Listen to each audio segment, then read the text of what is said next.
Hello everyone, আশা করি আপনারা সবাই ভালো আছেন। আমরা আবারও ফিরে আসলাম আপনাদের এক্সামের জন্য কিছু ইম্পর্টেন্ট জিনিস নিয়ে। আজকে আমরা পড়তে যাচ্ছি, লাস্ট টাইম আমরা যে যে টপিকগুলো পড়েছিলাম বা যে ড্রামাগুলো পড়েছিলাম ওগুলোর থিমস অ্যান্ড মোটিভস গুলো। সো আমরা কন্টেন্টস দেখতে পাচ্ছি সেম আগের মতোই: Oedipus Rex, as you like it, arms and the man, the riders to the sea, the lion and the jewel. এই পাঁচটা ড্রামার আমরা মোটিভ অ্যান্ড থিমস গুলো দেখতে যাচ্ছি। সো ফার্স্টলি আমরা যদি মুভ করি, we can see Oedipus Rex.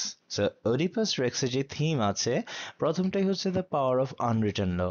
So আমরা জানি যে স্টোরিটা শুরু হয়েছিল বেসিক্যালি অ্যান্টিগনের ক্যারেক্টারটা দিয়ে, ওদের ভাইয়ের যুদ্ধের যে সিনগুলো ওগুলো দিয়ে।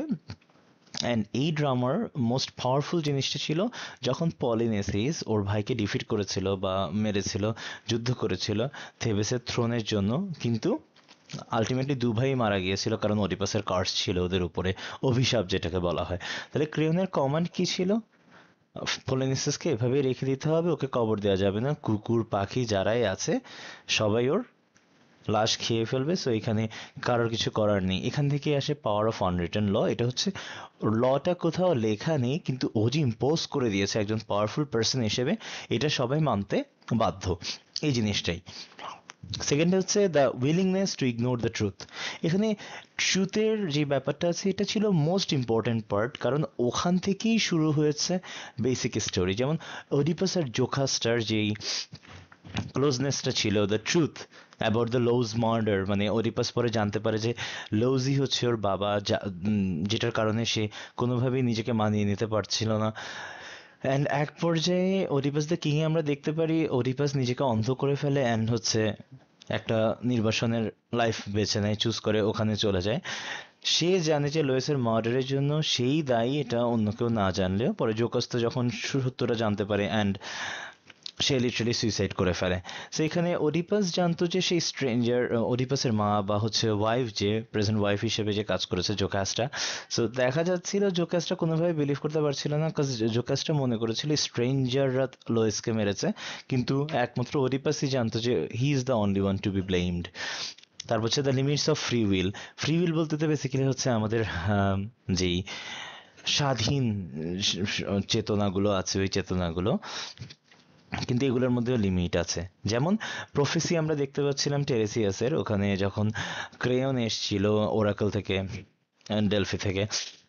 সেখানে সে জেনেছিল যে ওই রাজ্যে রাজাকে মেরে ফেলা হয়েছে, আর টাইরেসিয়াসের প্রফেসিতে ধরা পড়েছিল ভাই ও বাবা দুইজনের রোলে একজন প্লে করছে, তাদের সন্তান বা তার সন্তান রাজার সন্তান নিজেই। সো ওই ছিল ওডিপাস। তারপর মোটিভসে আমরা সবচেয়ে বেশি ইম্পর্টেন্ট জিনিস যেটা ঘুরে ফিরে বারবার পেয়েছি সেটা হচ্ছে দ্য রেগুলারেটিভ সুইসাইড। কেন রেগুলারেটিভ সুইসাইড? কারণ প্রতিটা চ্যাপ্টারেই মোটামুটি কেউ না কেউ মারা গিয়েছে। আমরা দেখতে পারি এখানে মানে কে মারা, প্রথম জোকাসটা ও নিজেকে ঝুলিয়ে মেরে ফেলেছিল। তারপর অ্যান্ডিগন নিজেকে মেরে ফেলেছিল ভাইয়ের কবর দিতে পারেনি সেজন্য। আর সাইট অ্যান্ড ব্লাইন্ডনেসে এখানে দুটো জিনিস তুলে ধরা হয়েছে। সাইট হচ্ছে আমরা কতটুকু দেখতে পারি, আর ব্লাইন্ডনেস হচ্ছে আমরা অন্ধ বা সামথিং লাইক দ্যাট। এখন এখানে সাইট বলতে শুধু চোখে কতটুকু দেখতে পারি এটাকেই তুলে দেওয়া হয়নি। এখানে হচ্ছে দ্য ইনার সেলফ যেটা আছে, আমাদের মন আমাদের চোখ ছাড়াও কতটুকু পর্যন্ত দেখতে পারে, কতটুকু সত্যতা যাচাই করতে পারে। ব্লাইন্ডনেস বলতে আমরা চোখ থাকা সত্ত্বেও আদৌ দেখতে পাচ্ছি কিনা, বা আমাদের সামনে সার্কামস্টেন্সেস গুলো অন্ধ কিনা, এই জিনিসটাকে তুলে ধরা হয়েছে। যেমন ওডিপাসকে এখানে ক্লিয়ার সাইটেডনেস হিসেবে তুলে ধরা হয়েছে, আর কুইক কম্প্রিহেন্সিভ। বাট ও যখন ডিসকভার করে ও অনেক বছর সত্যের আড়াল ছিল, তখন ও সত্যিকারের অন্ধ হয়ে যায়। অ্যান্ড অন্ধ হয়ে যাওয়ার পরে ক্রেয়নকে সে সত্যটা তুলে ধরে ক্রেয়নের সামনে, অ্যান্ড সবকিছু বলে সে ওখান থেকে চলে যায়। তারপর গ্রেভ আর টোমসের একটা ব্যাপার আমরা দেখতে পারি এখানে। ওডিপাস অ্যান্ড অ্যান্টিগন যখন কোলোনাসে ছিল তখন ওরা বুরিয়াল নিয়ে কথা বলতেছিল অ্যান্ড ইম্পর্টেন্স নিয়ে কথা বলতেছিল, কিন্তু Polynices is kept above ground after his death. কিন্তু আমরা দেখতে পাই পলিনেসিসকে মৃত্যুর পরেও কবরের উপরে রাখা হয়, আর গ্রেভ থেকে কি করা হয়, বঞ্চিত করা হয়। আর যেটা হচ্ছে কি, গডসদেরকে ডিসওবে করে, হিজ রিলেটিভস আর এনশিয়েন্ট ট্র্যাডিশনসকে খুব বাজেভাবে ডিসওবে করে। তাহলে এই জিনিসগুলো হচ্ছে মোটিভসের মধ্যে পড়ে। থিমস আর মোটিভসকে যখন আমরা কম্বাইন করে লিখি তখন দেখা যায় জিনিসটা আর একটু পাওয়ারফুল হয়ে যায় আমাদের যে কোনো অ্যান্সারের জন্য। দেন আমরা যদি অ্যাজ ইউ লাইক ইটে চলে যাই, এটা হচ্ছে কাইন্ড অফ একটু ডিফারেন্ট ফ্লেভার বলা যেতে পারে জনরার মধ্যে, ড্রামার মধ্যে। এখানে যে ক্যারেক্টার অ্যানালাইসিসগুলো, এগুলো খুবই ইনফ্লিক্টিং। যেমন প্রথম থিমটাই হচ্ছে the foolish delights of love. কেন? কারণ এখানে লাভটাকে যেভাবে তুলে ধরা হয়েছে, এটা হচ্ছে রিডিকিউলাস কিছু কনভেনশনস ছিল পোয়েট্রি, মানে ওর এর সাথে ভালোবাসা হয়ে যাচ্ছে, এর ওর সাথে হয়ে যাচ্ছে, এই যে লাইক এর সাথে বি, আবার বির সাথে এর হয়ে যাচ্ছে, কিন্তু তারপরেও এ আবার সি কে পছন্দ করা শুরু করে, সির আবার বি কে ভালো লাগে, কিন্তু বির আবার ডি কে ভালো লাগে। তো এই কম্প্রিহেন্সিভ সিনসগুলোই হচ্ছে মেইনলি এখানে তুলে ধরা হয়েছে। আম, এখানে বলা হয়েছে love is a disease that brings suffering and torment to the lover. Love হচ্ছে শুধুমাত্র যে ভালো লাগা বা ভালোবাসার দিক, সেটা না, এটা হচ্ছে এখানে কি করেছে, সাফারিংস তুলে ধরেছে। আর টোরমেন্ট মানে হচ্ছে টর্চার, কাইন্ড অফ টর্চার করা বা অত্যাচার করা ভালোবাসা দিয়ে, এই জিনিসটাকে বলা হয়েছে। And the malleability of human experience, এখানে যে ম্যালিয়াবিলিটি বলা হয়েছে, ম্যালিয়াবিলিটি হচ্ছে বেসিক্যালি এখানে জ্যাকাসের যে ফিলোসফিটা ছিল ওখানে তুলে ধরা হয়েছে। In the life of man there is a man process from infancy to boyhood. এখানে হচ্ছে ম্যালিয়াবিলিটি বলতে হিউম্যান এক্সপিরিয়েন্স, ছোটোবেলা থেকে বড় হওয়া পর্যন্ত যে এক্সপিরিয়েন্সগুলো একজন করে আসে, ওই জিনিসটাকেই সুন্দরভাবে গুছিয়ে তোলা হয়েছে। থার্ডই ছিল city life versus country life. আমরা পেয়েছিলাম এখানে প্যাস্টোরাল লিটারেচারে যে কন্ট্রাস্টটা পেয়েছি, সিটি লাইফে কিভাবে সে লাইফ লিড করতেছিল, পরে পালিয়ে যাওয়ার পরে সে জঙ্গলে কিভাবে লিভ করতেছিল, ওই কনসিকুয়েন্সেসগুলোকে আমরা কম্মোডিটিভলি পাচ্ছিলাম। অ্যান্ড ফরেস্টে যাওয়ার পরেই তাদের লাইফটা অ্যাকচুয়ালি সুন্দর হওয়া শুরু করে। এই জিনিসগুলোই উঠে এসেছিল এই তিনটা থিমের মাঝখানে। অ্যান্ড এই তিনটা থিমের কম্বিনেশনই হচ্ছে পুরো ড্রামাটার অ্যানালাইসিস। বাট এছাড়াও মোটিভস যেটা আছে, যেমন আর্টিফাইস, আর্টিফাইস হচ্ছে বেসিক্যালি ফরেস্টটাকে লাভ পোয়েমস দিয়ে যেভাবে সাজানো হয়েছে, একজনের আরেকজনের সাথে প্রেম হয়ে যাচ্ছে, ভালোবাসা হয়ে যাচ্ছে।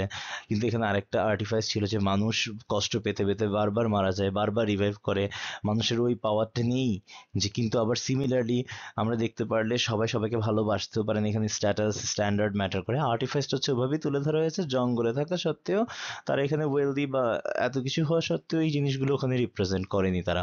আর অপোজিশনস যেটা আমরা দেখতে পেয়েছি, অপোজিশন হচ্ছে সিটি লাইফ আর কান্ট্রি লাইফের মধ্যে যে ডিফারেন্সেসটা। সিটি লাইফে তারা তাদের সব কিছু থাকা সত্ত্বেও তারা ওই বিরক্তিতা এবং তাদের তিক্ততা থেকে সরে আসার জন্য তারা ওই লাইফটাকে বাদ দিয়ে গ্রাউন্ড লাইফে চলে আসে, যেটাকে আমরা বলি বেসিক্যালি টাউন লাইফ থেকে অনেকটা ভিলেজ লাইফে চলে আসা। এই চলে আসার যে অ্যাবনক্সিসিটি, এই জিনিসটা এখানে তুলে ধরা হয়েছে। আর এখানে এক্সিস্টেন্স, অপোজিশন এক্সিস্টেন্সের কথা বলা হয়েছে, যেমন good brothers, Orlando, Duke Senior, আর সাথে হচ্ছে ব্যাড ব্রাদার্সের যে অপোজিশনসটা আছে, Oliver, Duke Frederick, or witful Touchstone versus the fully sweet, এই ধরনের কথাগুলোকে, ক্যারেক্টারগুলোকে তুলে ধরা হয়েছে। এখানে আর্মস অ্যান্ড দ্য ম্যান আমরা থার্ডে দেখতে পাচ্ছি। এখানে যদি আমরা দেখি, দেখবো ডিসইলিউশনমেন্ট উইথ ওয়ার। কারণ কি, এখানে প্রথমেই যুদ্ধ থেকে পালিয়ে আসা একজন সৈনিকের কথা বলা হয়েছে, সৈনিকটার নাম ছিল ব্লান্সশিয়েল।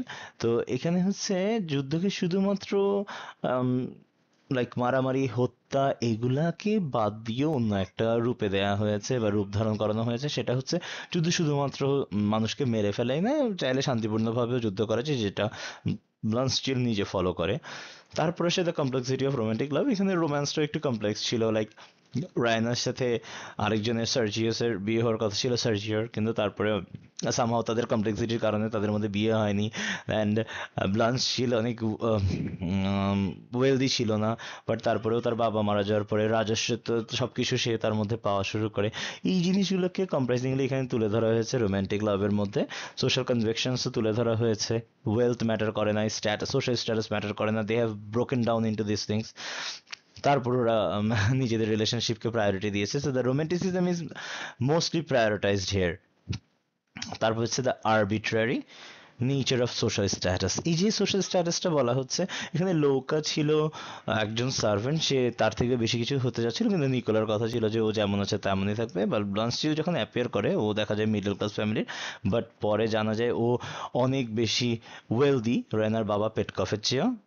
পেটকফ ওর ক্যাথারিন তারপর চায় রায়নাকে ওই ফ্যামিলি পজিশনে রিকভার করতে বা ব্রেভেস্ট ম্যান অফ বালগেরিয়া সার্জিয়াসের সাথে বিয়ে দিতে, কিন্তু সামহাও এটা হয়নি। কিন্তু ব্লান্সচিল যখন তার পরিচয়, স্ট্যাটাস সবকিছু রিপ্রেজেন্ট করে, তখন তারা ব্লান্সচিলের দিকে এগিয়ে যায়। So that's the major theme of the arms and the man. Then comes the motive. এখানে মোটিভ যদি আমরা দেখতে চাই, আর মোটিভে প্রথমেই আমরা দেখতে পারি ইল টাইমড এন্ট্রি। এখানে ইল টাইমড এন্ট্রি বলতে বেসিক্যালি হচ্ছে ওই ব্লান্সচিলের হঠাৎ করে চলে আসাটা, যেখানে বালগেরিয়ান আর্মিরা ওকে খুঁজতেছিল, তারপরেও সে লুকিয়েছিল রায়নার রুমে। রায়না কি করেছে, কিছু ক্যারেক্টারের সাথে ইনভলভ হয়ে, যেমন লৌকা, ক্যাথেরিন, ওদের সাথে ইনভলভ হয়ে হেল্প করেছে, আর ওখান থেকে সেফলি বের হতে পেরেছে। পরে রোমান্টিক অ্যাফেয়ার্সের দিকে যখন আমরা মুভ করি, তখন দেখতে পারি দুটো সাইমালটেনিয়াস অ্যাফেয়ার্স ছিল। রায়নার ব্লান্সচিলের আস্তে আস্তে পছন্দ করা শুরু করে, বাট সার্জিয়াসের অনেক আগেই লোকের সাথে রিলেশনশিপ ছিল, আর ওইটার জন্য তাদের কোর্টশিপটাকে তুলে ধরা হয়েছে। দেন রায়না একটা পিকচার রেখে যায় ফাদারের কোর্টে, ব্লান্সচিল যেন খুঁজে বের করে। ওখান থেকে আস্তে আস্তে ইন্টারেস্ট দেখা যায় আউটসেটে। Then soul of a servant হচ্ছে ইনিশিয়ালি লৌকা যখন নিকোলাকে ক্রিটিসাইজ করা শুরু করে যে হ্যাঁ, you have a soul of a servant, তুমি কখনো সার্ভেন্টের চেয়ে বেশি কিছু হতে পারবে না, সো আমি কেন তোমাকে বিয়ে করবো, I am not willing to do something like that. আমি কোনো সার্ভেন্ট হলেও আমি কোনো সার্ভেন্টকে বিয়ে করবো না, যার কারণে আমার লাইফ একটা রিডিমড লাইফে থেকে যাবে। I want to be far more better than you are, something like that. এই ধরনের একটা কম্প্যারিজন এখানে চলে এসেছিল। So it came beyond the dream. Then এটা হচ্ছে একটু অ্যানালিটিক্যাল, বাট খুবই মজার একটা ড্রামা এটা, the riders to the C. এখানে থিমসটা ছিল বেসিক্যালি স্পিরিচুয়ালিটি অ্যান্ড মর্নিং। স্পিরিচুয়ালিটিটা কেন ছিল, এখানে হচ্ছে লাইক কমিউনিটি অফ ক্যাথলিক্স ছিল, যার জন্য ফেইথ স্ট্যাবিলাইজিং ছিল। আর হার্শ রিয়েলিটি, যেটাই হয়ে যাক আমার মেনে নিতেই হবে, সমুদ্রের কাছে যেহেতু আছি তাহলে মরতেই হবে, এই ধরনের একটা ধারণা তাদের মধ্যে ছিল। ফেট অ্যান্ড মোর্টালিটিতে আমরা যেটা দেখতে পাই সেকেন্ড থিমে, ওরা হচ্ছে ওদের এক্সিস্টেন্সকে খুব ভালোভাবে মেনে নিয়েছিল। তো এখানে সমুদ্রে আছি, তার নেচারে যে ফোর্স আছে এটা সবসময় তাদের জীবন নিয়ে যাচ্ছিল, তারা দেখছিল, তারা তারপরেও এখানে অভ্যস্ত ছিল, কারণ তাদের মনে হচ্ছিল whether they are living or not, it has to happen, এটা হবেই, এটা তারা কোনোভাবে অস্বীকার করতে পারবে না, এটা থেকে তারা কখনোই কোনোভাবে বের হতে পারবে না। তারপর হচ্ছে এইজ অ্যান্ড জেন্ডার। এখানে এইজটাকে একটা থিম হিসেবে ধরা হয়েছে, কারণ এখানে বয়স যতই হোক জেন্ডার রোল পালন করতে হবে। মেন হচ্ছে basically the primary providers for their families, আর উইমেনকে হাউস হোল্ড কাজই করতে হবে, এর বাইরেও অনেক কিছু তো করতে পারবে না। আর মেনরা সবসময় বাইরে যেতেই হবে, অ্যান্ড ওরা সমুদ্রে মারাই যাবে। ইট ওয়াজ আ ভেরি ন্যাচারাল অকারেন্স এই বেসিসে। দেন আমরা যদি মোটিভসে যাই, মোটিভসে দেখবো এখানে ড্রামাটিক আয়রনি আছে। বেসিক্যালি কফিনটাকে এখানে রিপ্রেজেন্ট করতে পারি আমরা চাইলে ড্রামাটিক আয়রনি, অ্যান্ড অলসো হচ্ছে এখানে সিম্বলিজম হিসেবেও করতে পারি, এটাকে আমরা ড্রামার আয়রনি হিসেবেও ধরতে পারি। এখানে মোটিভস হচ্ছে মোস্ট ইম্পর্টেন্ট পার্টস না, কারণ এখানে আয়রনিগুলোই হচ্ছে মোটিভ, সিম্বলস, এভরিথিং। সো এখানে দেখা যায় ট্রেজিক আয়রনিতে আমরা যদি দেখতে চাই, কফিনটা হচ্ছে বেসিক্যালি মাইকেল আর বার্টলির ইউজ করা একটা জিনিস। আর ওই কফিনটাকে ওরা বেসিক্যালি রশি দিয়ে নিচের দিকে নামানোর চেষ্টা করতেছিল, দ্যাটস দ্য থিং। আর আরেকটা ছিল মৌরিয়া, কারণ মৌরিয়া হচ্ছে মোস্ট ইম্পর্টেন্ট ওয়ান, আর মৌরিয়া সবচেয়ে ইয়ে ছিল, বয়স্ক ছিল, এল্ডারলি পার্সন ছিল, but at the end of the text she is the one who ironically turns out to be correct regarding the dangers of the sea. ও যে বলেছিল যে সমুদ্রের কাছে আছে, আমাদের আলটিমেটলি মেনে নিতে হবে, মানুষ যেহেতু ছেলেরা প্রাইম ক্যারেক্টার্স, অ্যান্ড ওদেরই সব কিছু করতে হচ্ছে, ওদেরই সমুদ্রে সবচেয়ে বেশি যেতে হচ্ছে, সো ওরা মারা যাবেই, and it was gradually happening, এটা কখনো চেঞ্জ হয়নি। আর একটা হচ্ছে হোর্সেস। হোর্সেসটা হচ্ছে ট্র্যাজিক্যালি আর আয়রনিক্যালি একটা সিম্বল, যেটা ও মনে করতো, বার্টলি বেসিক্যালি মনে করতো যে ঘোড়া ওকে টাকা দিবে, ওকে সিকিউরিটি দেবে, বাট গ্রেপনি অ্যাকচুয়ালি ওকে মৃত্যুর দিকে ঠেলে দিয়েছিল। That's why this is the irony, কারণ ওর প্রথম থেকেই বিলিভ ছিল ওর ঘোড়া ওকে টাকা পয়সা অ্যান্ড সিকিউরিটি দিয়ে যাবে, বাট এটা হয়নি আলটিমেটলি। দেন আমরা লাস্ট ওয়ান যেটা দেখতে পাচ্ছি, the lion and the Jewel. এটা থিমগুলো হচ্ছে খুবই কমিউনাল, অনেকটা বলতে যে সোশ্যাল অ্যাসপেক্টস আমরা যেগুলো ফেস করি ওগুলো এখানে তুলে ধরেছে। যেমন এখানে দ্য ট্রেডিশন ভার্সেস মডার্নিটির কথা যদি আমরা বলি, ট্রেডিশন ভার্সেস মডার্নিটি হচ্ছে